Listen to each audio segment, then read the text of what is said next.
Pai, nós queremos orar e queremos colocar o nosso coração diante da Tua face.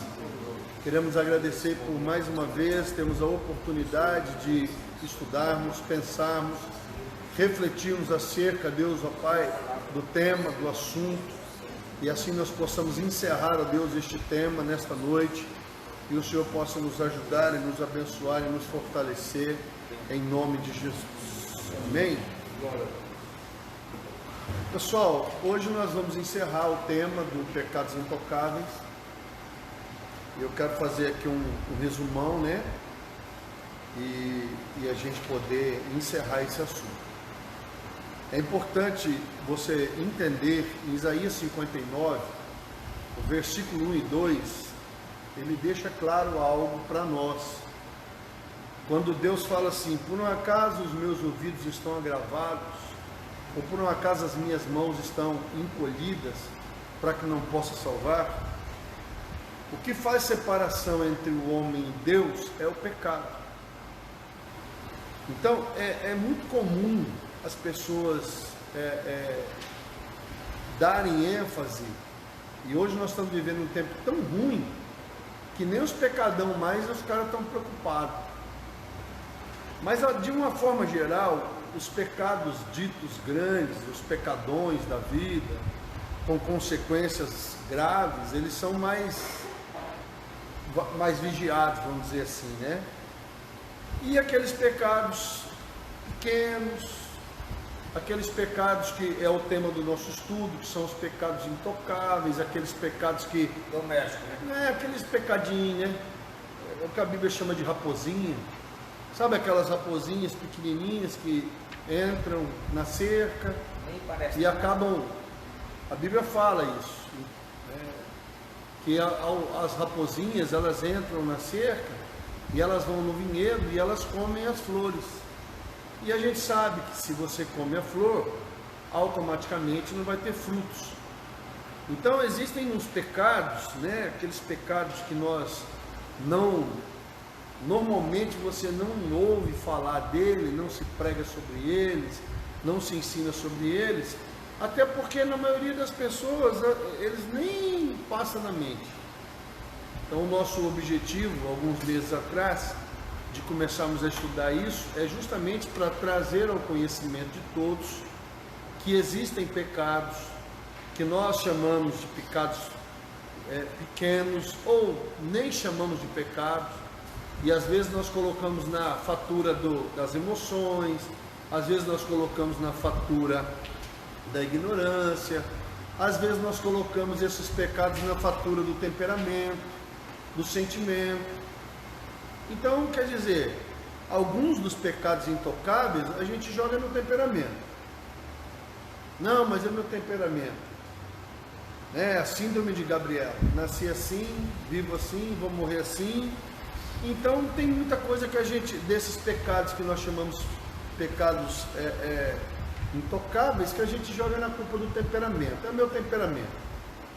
Outros pecados que são intocáveis a gente joga no comportamento. Outros a gente joga lá nos sentimentos. E outros a gente coloca é assim mesmo. Só que nós precisamos entender que para Deus não existe pecadinho, nem pecadão.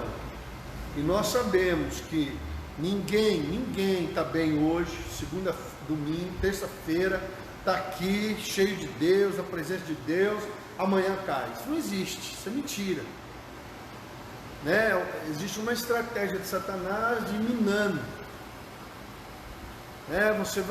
O diabo vai minando você com pequenas coisinhas, e na hora que você vê, há uma cilada, e na hora que você menos espera, você caiu dentro dela. Por isso que nós vimos que a Bíblia fala, revestidos da armadura de Deus, para que possais ficar firmes contra as astutas ciladas do diabo. O diabo, quando ele quer derrubar alguém, às vezes não tem pressa não, filho. Ele pode levar meses, pode levar anos. A pessoa está cedendo a um pecadinho bem pequenininho, e aí ela está cedendo aquele pecadinho ali. Só que Uma hora o diabo arma uma situação e você, por não ter controle numa determinada área, acaba cedendo e acaba fazendo uma coisa grande. Então é necessário a gente entender isso, para a gente poder fazer uma reflexão, para a gente poder orar. E você não vai tratar um problema enquanto você não identificar ele. O princípio de você tratar qualquer coisa na sua vida é você saber aonde ele começa. Vou dar um exemplo simples. Se você fizer um exame e se for descoberto um câncer no estágio inicial, a chance de você obter cura é de mais de 85%. Se for descoberto no início. Se você descobrir um câncer já no estado terminal, é muito difícil cura. Muito difícil. E no pecado não é diferente. Uma coisa, às vezes, é um pecado que, não é assim um pecadão, mas se você não tiver atenção com aquilo, ele vai crescer de uma tal forma, e eu costumo dizer que o pecado ele vem em combo. Ele nunca vem sozinho. Entendeu? Quando você estuda batalha espiritual, quando você estuda sobre demônios, você descobre que os demônios nunca trabalham só. Eles trabalham em linhas. Então a gente vai estudando batalha espiritual, você já vai entendendo. Nunca um pecado vem sozinho, irmãos. É um pecadinho que vai se abrir uma porta para um outro pecado, que vai abrir uma porta para um outro pecado, que vai abrir uma porta para um outro pecado, e na hora que você menos espera, você já se arregaçou. Então, por exemplo, vou dar um exemplo aqui na área de questão moral. Sexualmente falando, os pecados mais graves, eles estão relacionados à prostituição e adultério. Vamos pegar um pecado aqui grande. Uma pessoa que chega ao ponto de se deitar com várias pessoas, ou por dinheiro, ou por interesse, etc. Prostituição. Outro pecado grave, adultério. Só que quando você vai tratar o pecadão, e eu não vou nem falar o resto, tá? Zoofilia, necrofilia, pedofilia, não vou nem entrar lá na caverna, não. Vamos tratar aqui um pecado que é mais comum, que é o adultério e prostituição.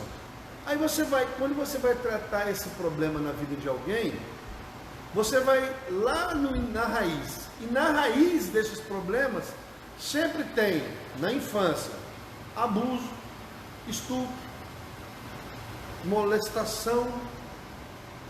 E aí você vai descobrir que isso vai desenvolver perversões. Aí o camarada começa com vício de pornografia, revistas, filmes, na internet hoje isso é muito simples. Aí isso aí vai gerar uma masturbação, isso vai gerar uma fornicação, que vai gerar um adultério, e que pode gerar prostituição, e que pode gerar o resto. Só que as pessoas não conseguem, quando você fala para elas, olha, esses pecadinhos, que hoje você não tem muita atenção com eles, pode ganhar uma proporção no decorrer dos anos, e você, na hora que você estiver enfrentando, vocês lembram daquele filme, isso é antigo, só o povo mais antigo aí que vai lembrar dele, tinha os Gremlins, eles eram uns bichinhos bonitinhos, cara, muito bonitinhos, mas quando molhava, era um filme meio de terror, meio comédia. Então o pecado é mais ou menos isso, tem uns pecadinhos assim, que você não tem muita preocupação com ele.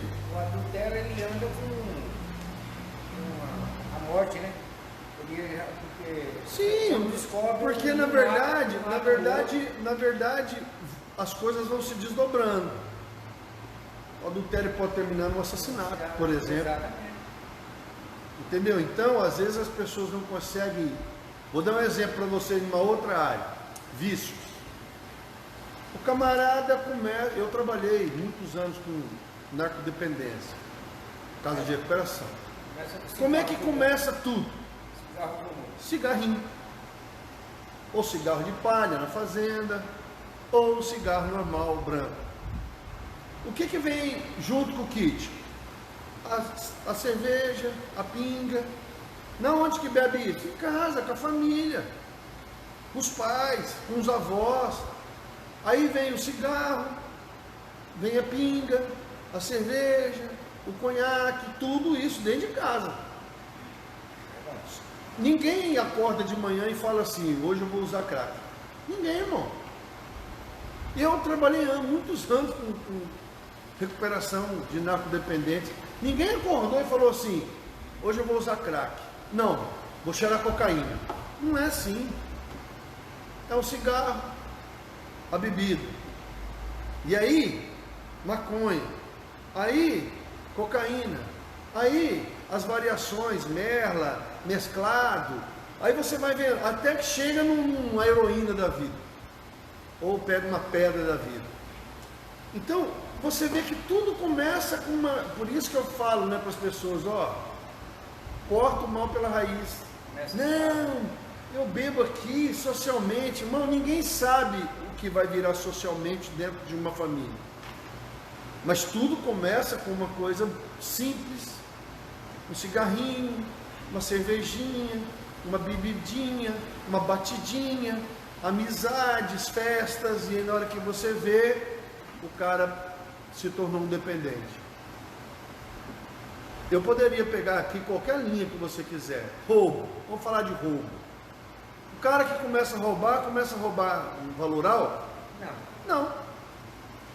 Ele rouba uma moeda, rouba R$1, R$2, R$5, R$50, R$100. Hã? E ele vê que é fácil. Eu poderia pegar qualquer coisa que você quiser e você vai pegar e você vai ver que tudo começa e o pecado não é diferente. Você pega um pecadinho inofensivo aos teus olhos, parece que nunca vai dar nada, nunca vai virar nada. Então você começa a pensar, isso aqui não vai dar nada. Até que um dia você descobre que aquilo que era algo pequenininho desdobrou para uma coisa tão grande, e quando algo muito grande acontece, você pensa, poxa, por que eu não vigiei? Como nós estudamos esses dias, essas semanas, nós vimos vários, aqui nós vimos sobre impiedade, nós vimos sobre ansiedade, vimos sobre frustração, vimos sobre insatisfação, ingratidão, orgulho, moralismo, orgulho da doutrina correta, orgulho de realizações, espírito independente, egoísmo, descontrole, impaciência, irritabilidade, ira, mania de julgar, pecados da língua, mundanismo, foram os temas que nós tratamos. Então, né, hoje está, graças a Deus, está tudo salvo. Você pode ir no YouTube ou no Facebook da igreja, você pode assistir todos os estudos. Porém, hoje, a pergunta que fica para nós, né, você que está comigo aqui desde o começo, e agora? O que eu faço com este conhecimento? O que eu faço com as informações que eu recebi? Primeira coisa, você precisa entender que o conhecimento é o que te liberta. E conhecereis a verdade, e a verdade. Então, eu começo primeiro tomando consciência de que isso é pecado. Murmuração, por exemplo. O povo de Deus saiu do Egito, era uma travessia de 15 dias, um mês, bem devagarinho. Levou 40 ao passo do gado e das crianças, uma travessia assim de 11, 15, 30 dias. Não, era uma coisa assim. Sair do Egito, se você ver o mapa ali, eles iam sair do Egito e entrar na Terra Prometida. Mas por causa de murmuração, 40 anos no deserto. Então você pensa assim, nossa, mas murmuração assim? Então, se você não sabe qual é o desdobramento que a murmuração causa, porque a murmuração anda atrelada à ingratidão. Quem que murmura? Gente ingrata?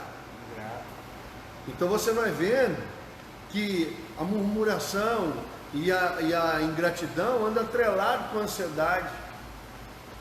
Você vai vendo que esses pecados pequenos, a ira, a raiva, irritação, não, meu temperamento, então beleza, você não controla e não busca de Deus domínio próprio sobre isso não, porque uma hora você mata um, mata na raiva, e na hora que você vê já foi, você matou. Então são coisas que você precisa entender, conhecer, e você passa a orar: Senhor, isso aqui é algo que realmente acontece na minha vida, e eu preciso vigiar, e preciso orar e buscar de Deus, para que isso não se torne um monstro.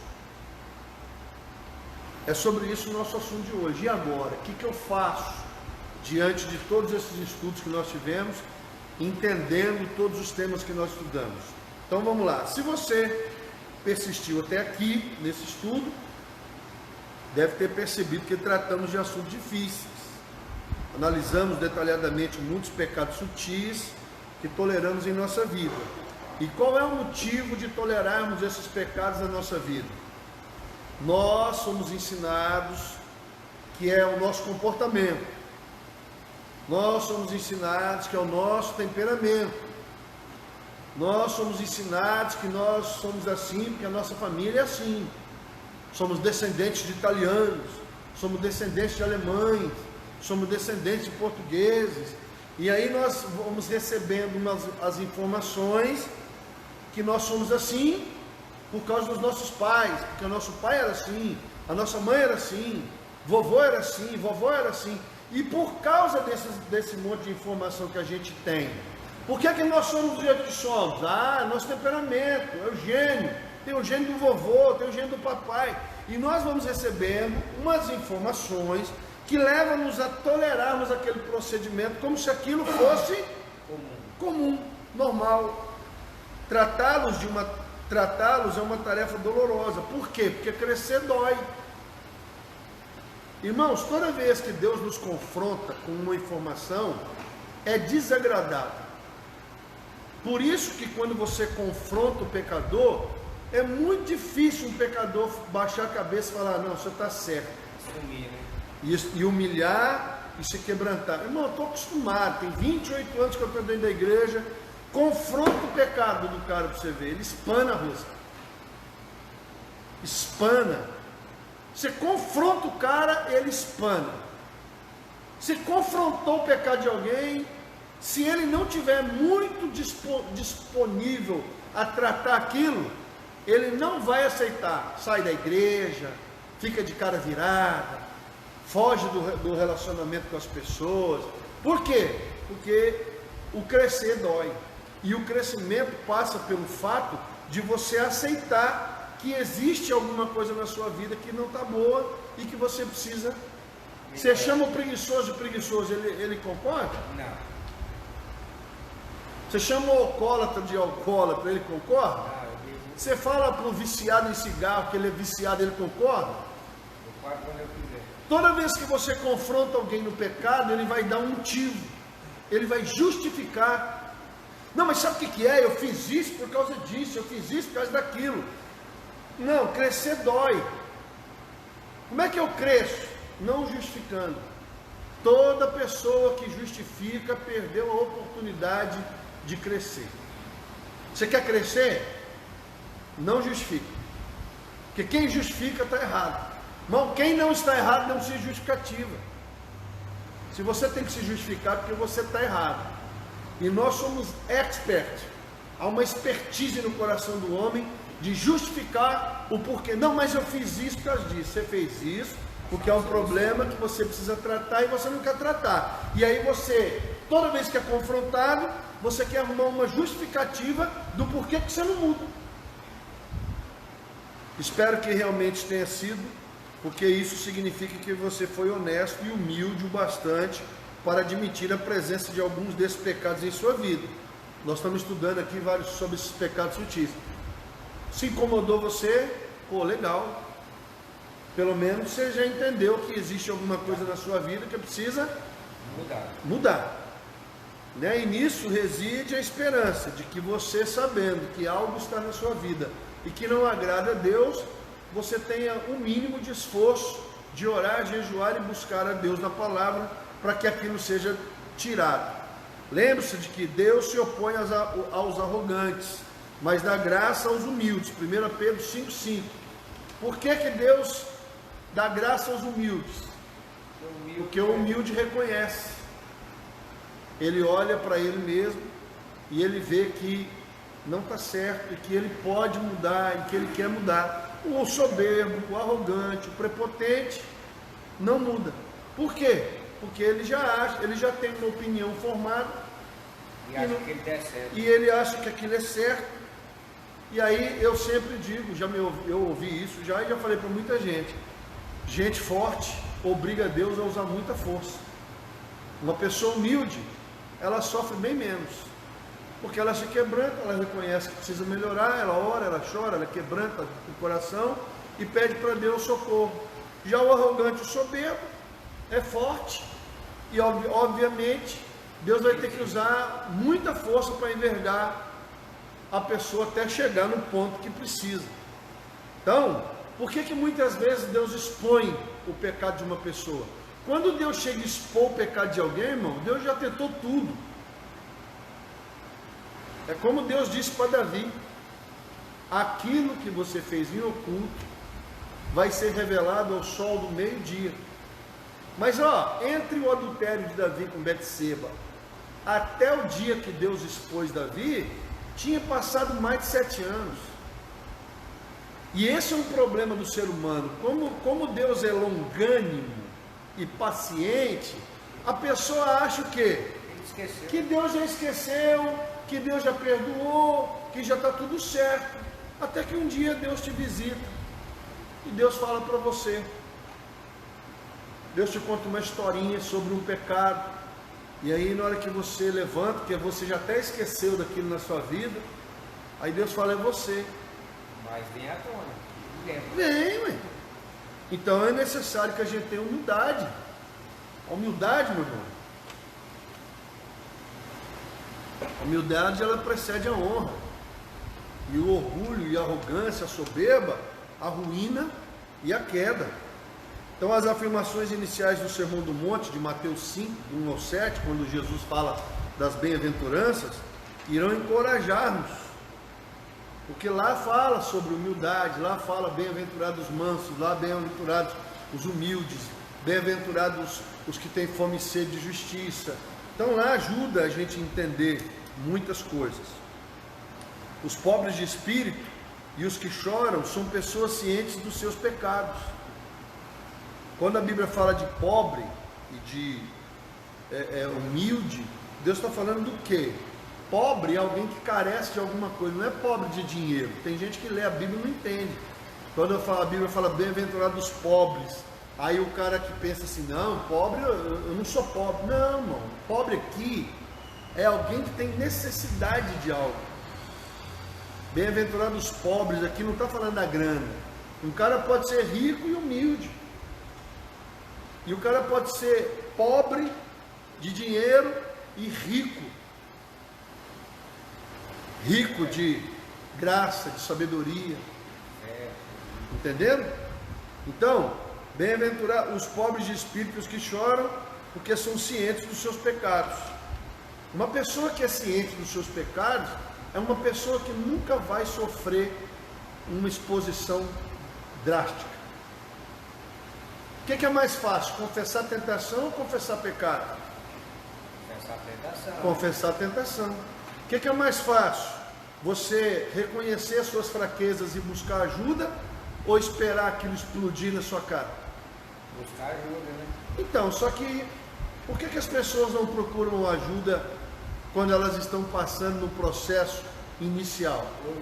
Orgulho, preocupação com a imagem, preocupação com a reputação. A pessoa está toda lascada e está: olha, cuidado, porque o que vão pensar de mim? Vão pensar o que você é de verdade. Você já pensou se todo mundo confessasse fraqueza? Meu irmão, quem confessa fraqueza não confessa pecado. E quem confessa pecado nunca vai ser exposto pelo Senhor. Por que Deus expôs alguns homens? E até hoje Deus expõe alguns homens e mulheres na Bíblia. Porque todo homem que Deus expõe o pecado dele é porque ele não buscou conserto e arrependimento. Sobrou o que então? Humilhação. A humilhação pública. Mas por que Deus quer humilhar o cara? Não. O que Deus quer? Que ele seja curado. É por isso que a Bíblia fala: se o teu irmão pecar contra ti, vai tu e ele, conversa com ele. Se ele te arrepender, ganhaste o teu irmão. Se ele não se arrepender, chama mais uma testemunha, vai até ele, conversa com ele, a repreende. Se ele se arrepender, ganhaste o teu. Se ele não se arrepender, leva à igreja. E a igreja vai tratar isso publicamente. Mas... vai ser exposto. Então, mas aí vai ser exposto, né? Mas aí o cara não quer ser exposto, gente. Só que, irmão, presta atenção. É muito melhor você ser exposto e ser curado do que você manter o silêncio. E Salmo 32 é claro: enquanto me calei, os meus ossos enfraqueceram. Você tem Salmos 32, Provérbios 28, 13. Você tem uma série de versículos da Bíblia que diz o quê? O poder da confissão, o poder do arrependimento, o poder de você buscar ajuda. Mas o ser humano, alguns gostam de ir no limite. Então, portanto, são humildes e misericordiosos em suas atitudes e ações para com os outros. E tem fome e sede de justiça, que só tem, e tem fome e sede de justiça que sabe que ainda não alcançaram. Estou com fome e sede de justiça. Significa o quê? Que eu quero mais de Deus. E isso vai me ajudar e vai me livrar de muitas formas. Em tudo apresenta um comportamento diferente da pessoa orgulhosa, hipócrita. O que é uma pessoa orgulhosa? Uma pessoa que tem uma visão distorcida de si, que se preocupa com a sua imagem. Esse dia eu estava vendo um estudo de neurociência falando sobre por que as pessoas se preocupam com imagem e reputação. Como que as pessoas se preocupam com isso, irmão? Minha reputação. Sua o quê? Aí você vai para outra palavra: hipocrisia. Alguém que fala uma coisa e vive outra. O hipócrita, ele fala uma crítica, mas ele não cumpre o que ele está falando. Isso é hipocrisia. Então você vai ver que o orgulhoso, o soberbo e o prepotente e o hipócrita andam juntos. Por quê? Porque a pessoa está preocupada com a sua imagem. O que vão pensar de mim? As pessoas vão pensar o que é. Elas vão ver o real, a realidade. Então, orgulho e hipocrisia andam juntos. Que se acham moralmente superior, né? O orgulhoso, o soberbo, o arrogante, o hipócrita, eles se acham moralmente superior. São eles, e não os que se acham melhores do que os outros, que o Senhor Jesus chama de bem-aventurados. Bem-aventurados os humildes.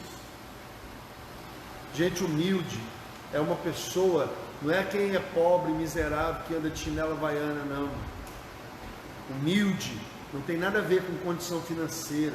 Humildade não é fraqueza. Né? Humildade não é fraqueza. Humildade é você entender quem de fato você é, qual é de fato a sua posição, qual é de fato a sua força, qual é de fato a verdade. Tá bom? Na história de Lucas, sobre a mulher que lavou e ungiu os pés de Jesus, em Lucas 7, 36 ao 50, o mestre afirma: aquele a quem se perdoa pouco, este ama pouco. O oposto também é verdadeiro, como Jesus deixa bem claro nos versículos 41 ao 43. Ou seja, quem é muito perdoado, ama muito. Simão, fariseu, não sabia o quanto era pecador e como precisava ser perdoado, então amou pouco. Jesus fala para ele: eu entrei na sua casa, você não me deu água para lavar as mãos, você não ungiu a minha cabeça com óleo, você não me deu honra. Mas por que ele não deu valor a Jesus? Porque na cabeça dele, ele não precisava de um Salvador. Ele nem tinha pecado. Mas quando a mulher pecadora chegou, ela sabia que ela não era digna. Ela sabia que não era digna de tocar em Jesus. Então, como ela se sentia no lixo, a única coisa que ela fez foi lavar o pé dele, beijar o pé dele, enxugar o pé dele, porque na cabeça dela era a única parte do corpo de Jesus que ela tinha o direito de tocar. Não era nem a mão dele, mas era o pé. E você sabe que naquela época os pés eram sujos, porque não tinha sapato fechado, era sandália. E muitos andavam descalços. Então a humildade, ela vem de você saber de fato. Eu acho engraçado quando eu conto, quando eu fui arrebatado em 2004, né? E tem gente que me pergunta como é que foi a experiência. Aí eu conto, aí a pessoa fala, se eu for arrebatado, na hora que eu ver Jesus, eu vou sair correndo, eu vou pular no pescoço dele, eu vou beijar ele. Eu falei, dó, como que é um juvenil conversando? Irmão, não sabe nada de Deus. Quando você vê Deus, quando você vê Jesus, a única coisa que você sabe é que você é um pecador miserável, que não tinha direito de estar olhando para Ele. E isso, quando você olha para Deus, bate tão forte, e aí você começa a entender algumas passagens da Bíblia. Quando Isaías vê o Senhor, ele diz, ai de mim que vou perecer. Quando Manoá e a esposa dele viram o anjo do Senhor, o que Manoá falou? Nós vamos morrer. Irmão, ninguém olha para Deus, ou para os anjos de Deus, ou para o anjo do Senhor, e fica de boa não, irmão. Rapaz, você cai de joelho. A sensação sabe a sensação de morte? É de morte, a sensação que você vai morrer. Não é uma sensação agradável. Eu falo para você que o arrebatamento que eu vivi foi a experiência mais fantástica e a mais dura. Porque ao mesmo tempo que é uma coisa assim extraordinária de você estar vendo o Senhor Jesus, é uma sensação indescritível de morte, parece que você vai morrer mesmo. Então humildade é quando você sabe quem você é, sabe a sua condição, né? Quem é muito perdoado, tem gente que fala para mim assim, o Senhor é muito bondoso, misericordioso, perdoa, apesar de eu tratar as coisas de forma certa, eu trato certo, mas eu tenho compaixão, porque eu fui muito perdoado. E quem é muito perdoado, no mínimo tem que ter um coração quebrantado, irmão, de entender as fraquezas. Só que se você não tiver humildade, você vai ser soberbo, orgulhoso, e você vai julgar, e você vai condenar, e você vai crucificar, você mesmo vai ser juiz, advogado, promotor, você mesmo é o carcereiro, já pega, condena, joga na cadeia, prende e joga fora a chave. Então a humildade é uma bênção na vida da gente. Então, o modo de crescermos em nosso valor, nosso amor por Cristo, é aprofundar o conhecimento do amor de Cristo por nós, conforme revelado no Evangelho. O apóstolo Paulo escreveu que o amor de Cristo por nós é que nos motiva a viver para Ele. Foi o que eu preguei ontem. A graça leva você ao entendimento de que obedecer a Deus por amor é uma bênção. Não é você obedecer a Deus por dor, por imposição. 2 Coríntios 5, 14, 15 fala sobre isso. Esse amor por Jesus, que expulsa nosso amor pelo mundo, só pode ser uma reação ao sentimento profundo e sincero de seu amor por nós. Meu irmão, se você ama o Senhor de fato, as coisas deste mundo vão morrer. Isso é maior. Como é que você sabe se uma pessoa se converteu de verdade? O amor dela pelas coisas do mundo diminui muito quando ela de fato tem um relacionamento com Deus. Se as coisas do mundo ainda estão gritando dentro de você, porque isso não é um sinal muito bom. Porque uma pessoa que de fato, realmente teve um encontro com Cristo e que tem um relacionamento com Ele, o amor pelo mundo vai diminuir e acabar, porque você vai perder a graça das coisas que não agradam o Senhor. A Bíblia diz assim, que quem ama o mundo não ama o Senhor, e quem ama o Senhor não ama o mundo, porque o mundo e as coisas do Senhor e as coisas do mundo, elas são antagônicas, elas são contrárias. Se você de fato entende isso, de vez em quando eu vejo, né, crente sofrendo com música do mundo, com festas do mundo. Eu tenho uma vontade de dançar, de cantar, de pular. Eu vejo um povo sofrendo, é porque não entendeu ainda que essas coisas não levam a lugar nenhum, não acrescentam nada, não toca no céu, não leva para o céu, não melhora o seu relacionamento com Deus, não melhora a sua vida pessoal, não melhora nada. É literalmente concupiscência da carne, soberba dos olhos, soberba da vida. E tudo isso tem a ver com o mundo, coisas do mundo. Assim temos de ser honestos e humildes o bastante para admitir os nossos pecados sutis. Não adianta ser, eu vou olhar os pecadões, os pecadinhos, deixa para depois. Todo pecadinho um dia pode gerar um arrombo na sua vida. Então, vivenciar o amor que resulta do perdão desses pecados é maravilhoso. Todavia, para lidarmos com esses pecados, temos de arrancá-los. Você já arrancou tiririca? Aquele matinho? Rapaz, aquele... tiririca mesmo. No quartel a gente tinha uma estratégia, arrancar aquilo com a cebolinha. Ele tem um carocinho. Ele tem uma cebolinha, parece um carocinho assim. Batatinha. No quartel a gente uma batatinha, a gente arrancava aquilo com a faca. Porque se você arrancar só o galho ali, a parte de cima, depois rapidinho. E outra coisa que nós usávamos para matar tiririca era óleo queimado, velho. Pegava o óleo queimado e jogava no... Você quer acabar com tiririca, você põe galinha no quintal. Então, olha só, nós temos que reconhecer, olhar, saber que aquilo ali, apesar de ser um pecadinho, é perigoso e pode destruir a sua vida a médio e longo prazo. Então, é melhor que faz o quê? Arranca com o quê? Raiz. O pior pecado que existe, em termos práticos, é negar a existência desses pecados em nossa vida. Meu irmão, a maior arma de Satanás contra a vida de um homem de Deus é o homem de Deus não entender qual é a arma que Satanás está usando com ele. Você nem sabe do que te atingiu. Então, se você não abrir os olhos, o entendimento sobre o que é pecado, o que afasta você de Deus, em que entristece o coração de Deus, meu irmão, você não vai ver nem de onde vem a paulada. Imagina que você está numa guerra, o inimigo está aí ao seu derredor. Olha o que a Bíblia diz: o diabo anda procurando o quê? Uma brecha. O que é uma brecha? Uma legalidade. O que é uma legalidade? Um pecado, algo.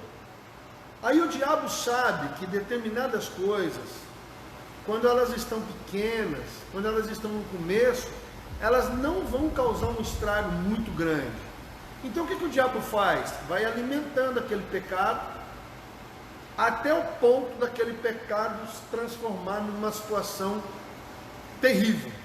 E quando chegar no ponto onde aquilo é um pecado terrível, aí ele ativa a tua destruição.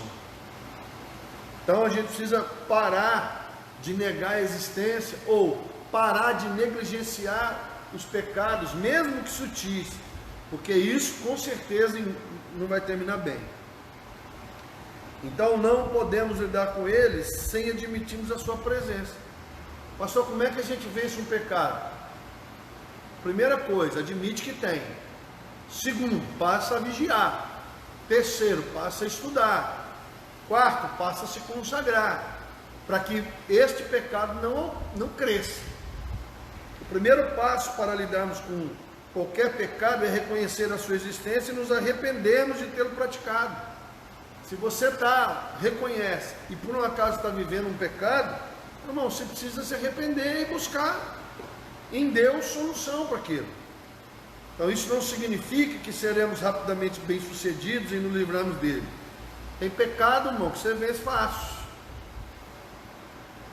O pecado que você vence assim, você aceita Jesus e parece que aquilo é arrancado com a mão. Mas tem umas coisas na vida do crente, da gente, que dá trabalho. E esses pecados sutis aqui, por exemplo, é um dos que dá trabalho. Por quê? Porque tem muito a ver com comportamento, temperamento, tem muito a ver com mentalidade, com criação.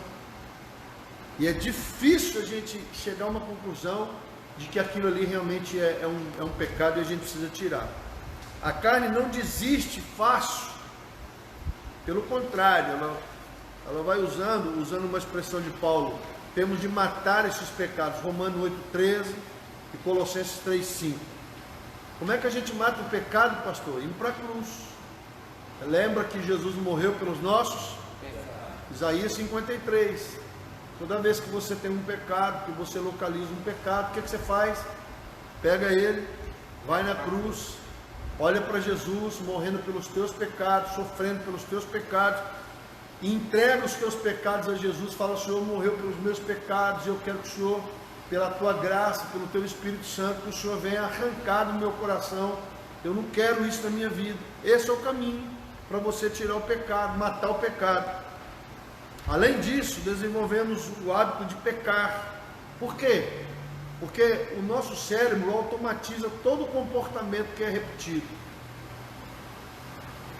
Todo comportamento que você tem, que você comete ele sempre, o seu cérebro automatiza ele. Por quê?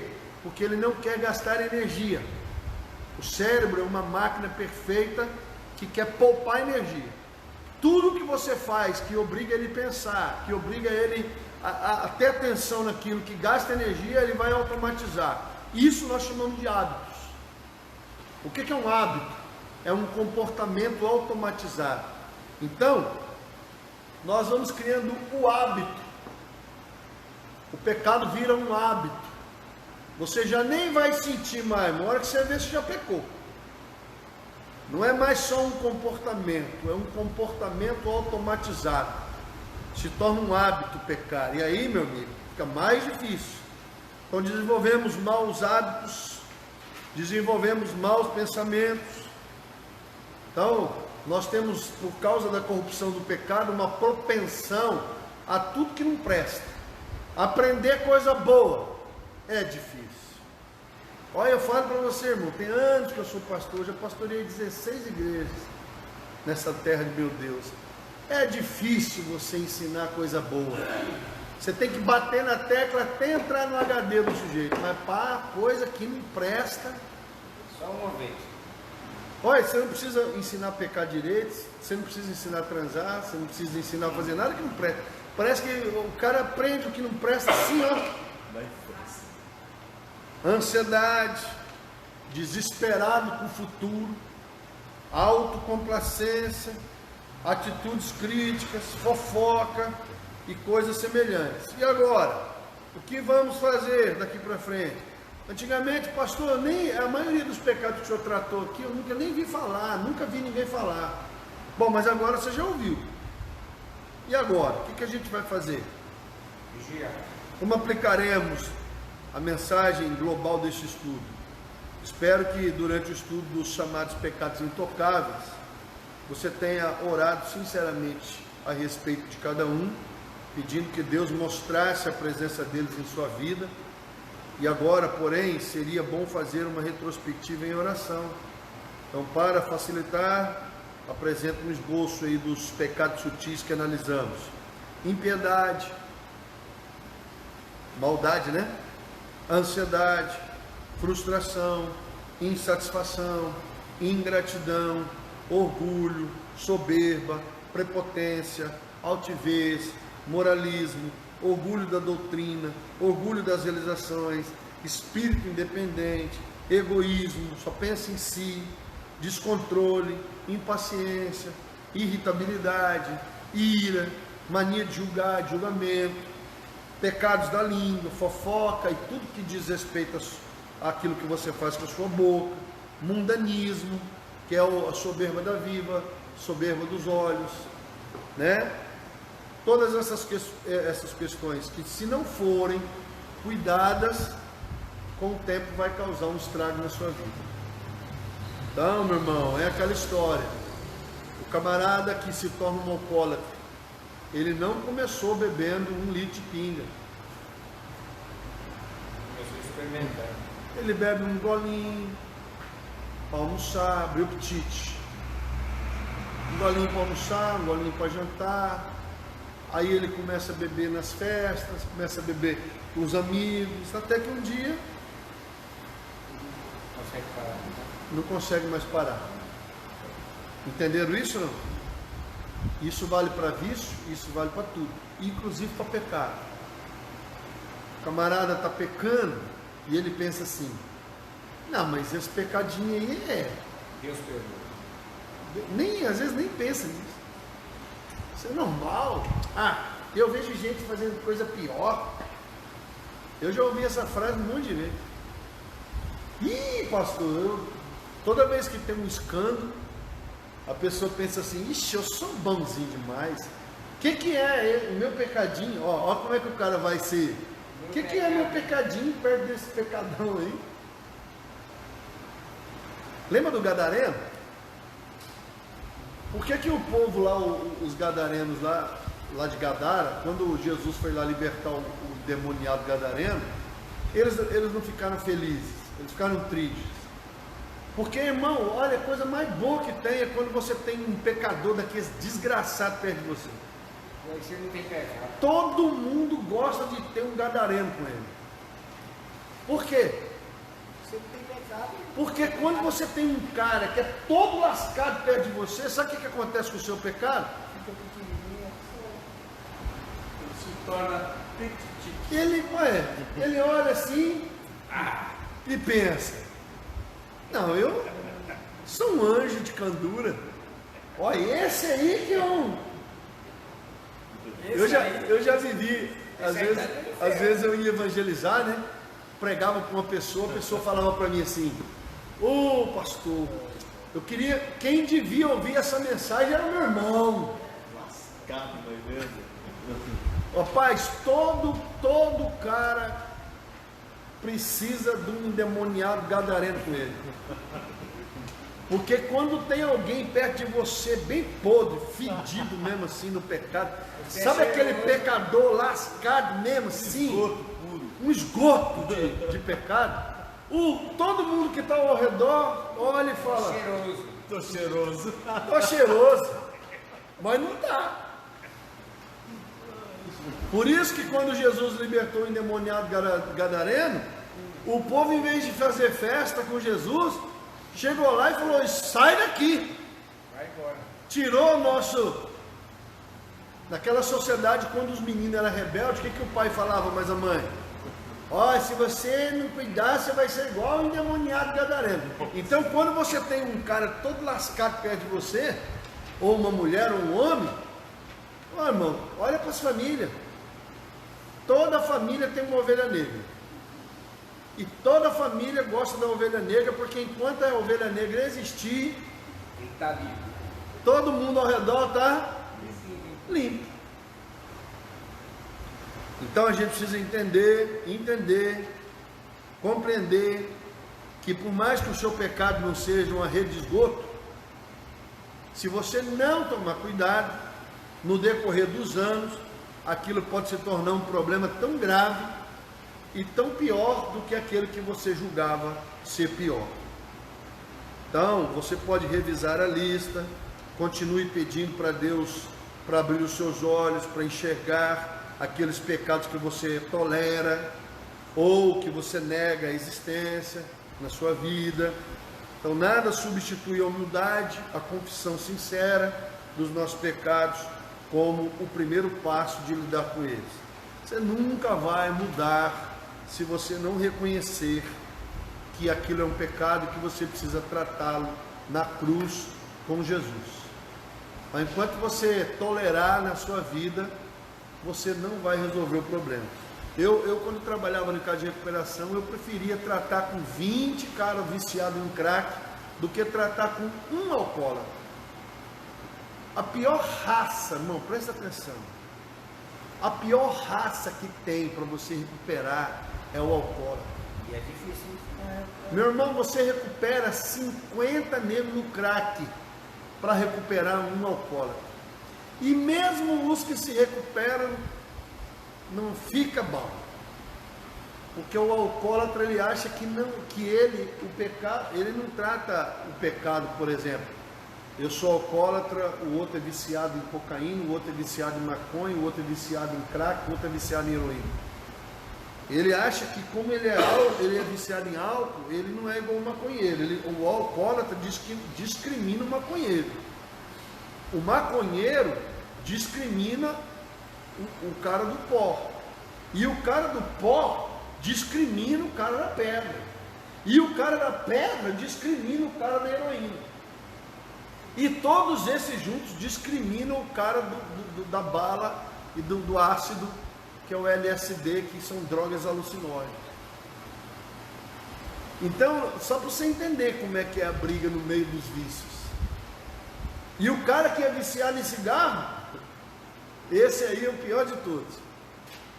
Porque como é cigarro legalizado, permitido por lei, irmão, para Deus, o cara que é viciado em cigarro, viciado em álcool, viciado em maconha, viciado em cocaína, em crack, ou em qualquer vício, ele está em pecado diante de Deus, porque ele está destruindo o templo do Espírito, ele está tirando o ponto de razão de consciência. Então não tem, mas vai tratar com esse povo no dia a dia igual eu tratei.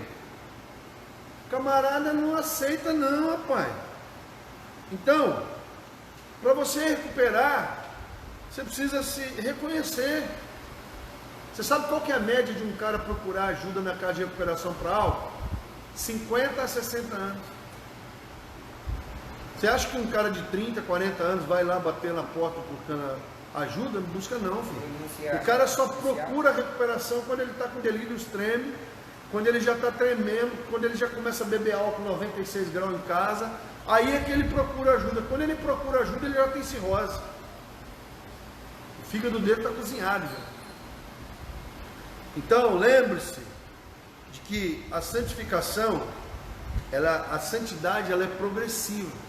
Aceitei Jesus, Deus me perdoa dos meus pecados, me justifica, me regenera, me adota. E aí eu começo um processo de santificação. Certo? A santificação é um ato e um processo.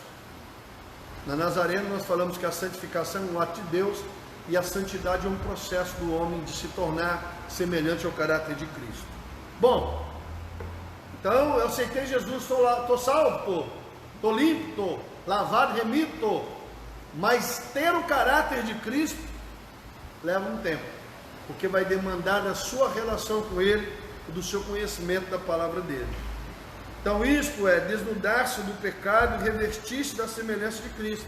Como é que eu posso assumir o caráter de Cristo? Tirando o velho homem, com as suas tradições, com os seus gostos, com as suas vontades.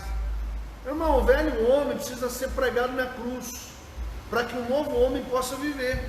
Então, a santificação é o processo de você arrancar o velho homem e você se vestir da justiça de Cristo, para que você seja semelhante a Cristo. Estão sobre duas pedras fundamentais: a justiça de Cristo e o poder do Espírito Santo. Porque nós somos justificados dos nossos pecados quando? Quando nós nos arrependemos do pecado, quando nós confessamos o pecado, quando nós abandonamos o pecado, quando nós crucificamos a velha natureza e quando nós nos revestimos da nova natureza pelo poder do Espírito Santo. Quando você aceita Jesus, você recebe uma medida do Espírito.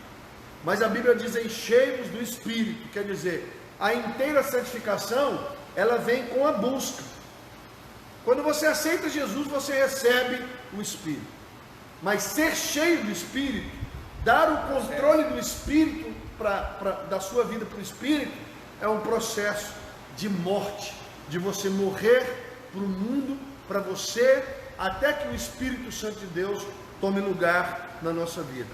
Então, não tire os olhos de Cristo, de sua justiça perfeita, quanto à sua posição e aceitação por Deus. Lembre-se, se você estiver unido com Cristo, Deus irá enxergá-lo revestido da perfeita justiça de Deus, de Cristo, do seu Filho. Busque sempre a capacitação do Espírito Santo. Sem o Espírito Santo, você não vai vencer o pecado. Você está entendendo isso? A natureza divina precisa sobrepujar a natureza carnal. Então há várias ferramentas que nós temos para que a gente possa vencer o pecado. O sangue de Jesus, a fé no Senhor Jesus, o ser lavado e remido no sangue pelo sacrifício de Jesus, mas um dos principais é o teu relacionamento com o Espírito Santo. Busque sempre a capacitação do Espírito Santo para lidar com o pecado em sua vida e produzir o fruto do Espírito. O que é essa questão? A guerra entre a carne e o Espírito. E toda vez que você vence uma obra da carne, você vai gerar um fruto do Espírito. Você vai lutar contra as obras da carne.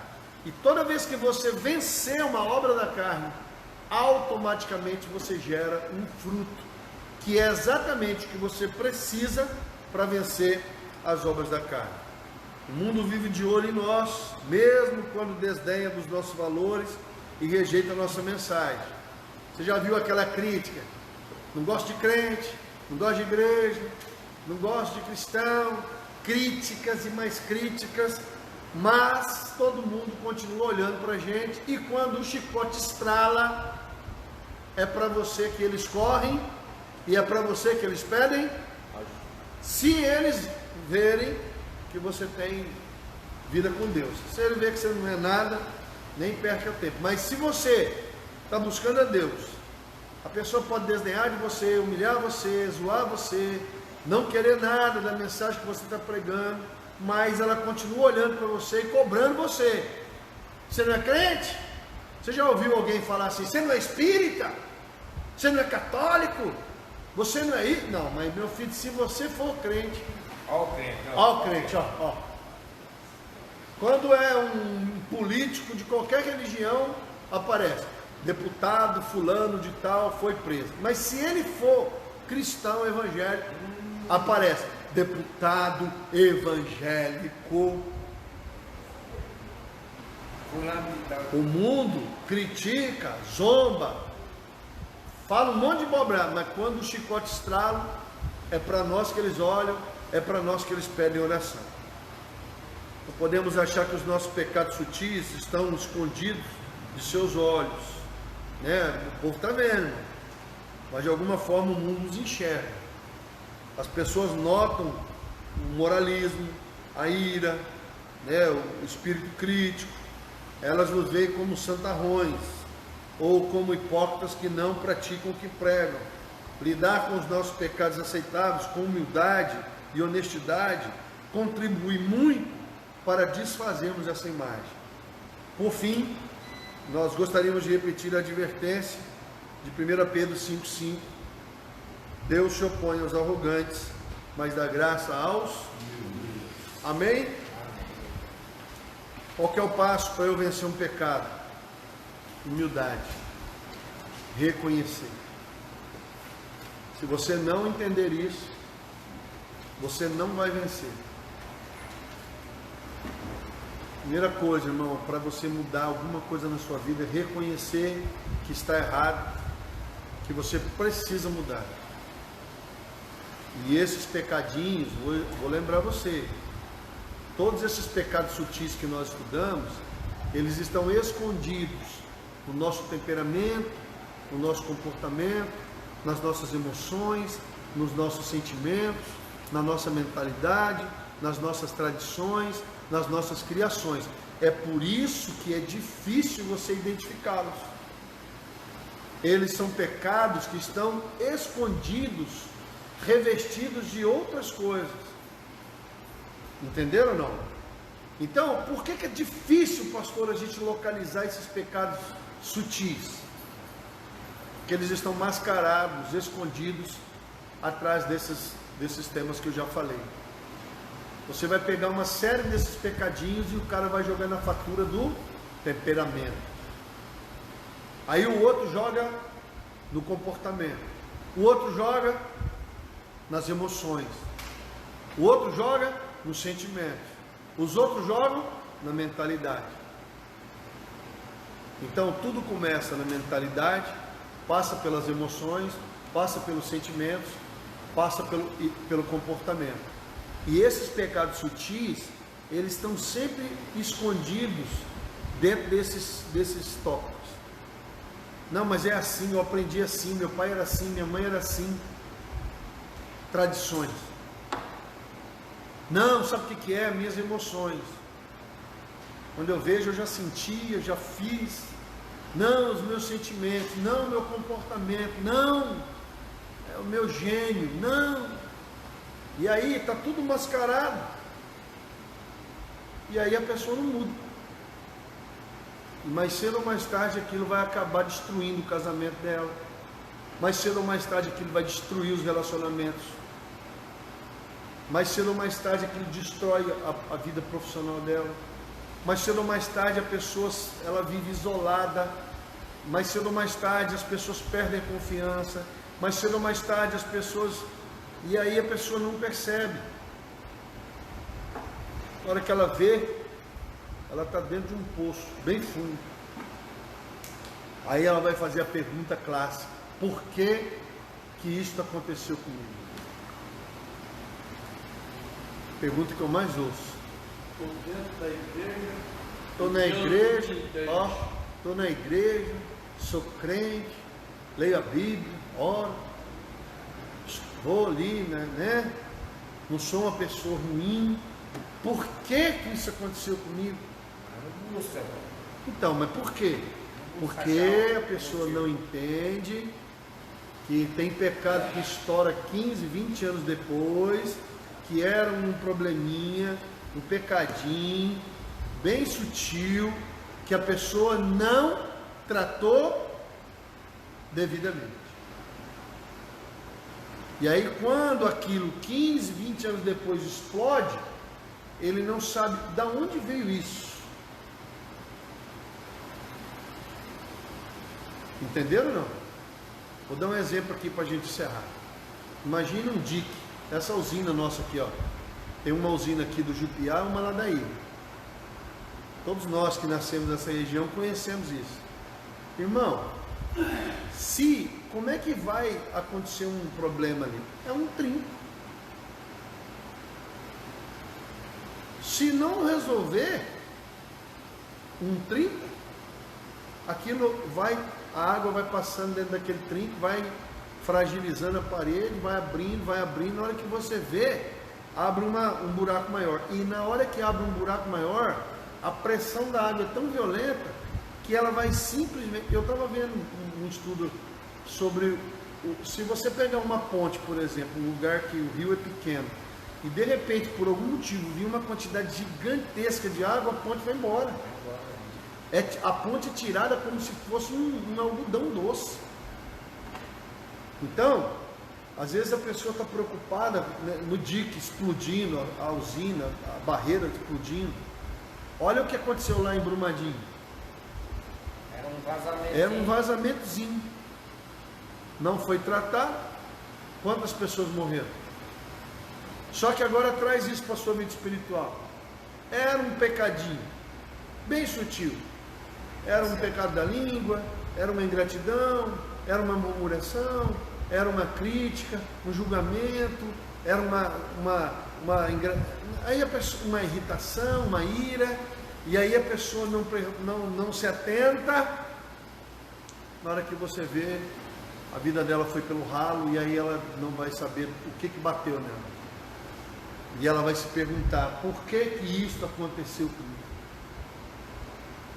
E ela talvez nem lembre que aquilo que destruiu a vida dela 10, 15, 20 anos depois é um pecadinho que começou lá pequenininho e você não deu atenção.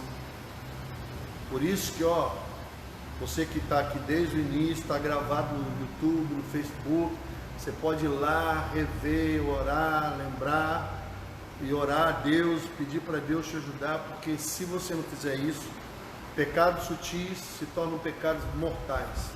Amém? Agora, semana que vem, nós vamos começar a tratar sobre ministério de louvor e adoração. Eu quero aproveitar já, eu quero tratar com todos as pessoas que de alguma forma trabalham com louvor e adoração na igreja, mas eu quero que a igreja inteira saiba a visão. Porque quando muita gente sabe a visão, fica mais fácil da gente tratar. Amém? Vamos ficar em pé? Pai, obrigado por esse tempo. Obrigado a Deus pela oportunidade que o Senhor nos deu de termos conhecimento desses pecados sutis, desses pecados intocáveis, e que o Senhor possa nos ajudar, nos fortalecer, nos abençoar, dar-nos graça, sabedoria, entendimento, discernimento, que o Senhor possa nos abençoar cada vez mais, que o Teu Espírito em tempo oportuno possa trazer a nossa memória e nos ajudar a nos livrarmos desses pecados sutis, no nome de Jesus. Leva-nos ao nosso lar, debaixo da Tua proteção, da Tua graça, em nome do Senhor. Amém? Deus abençoe e até quinta-feira, nosso culto de oração.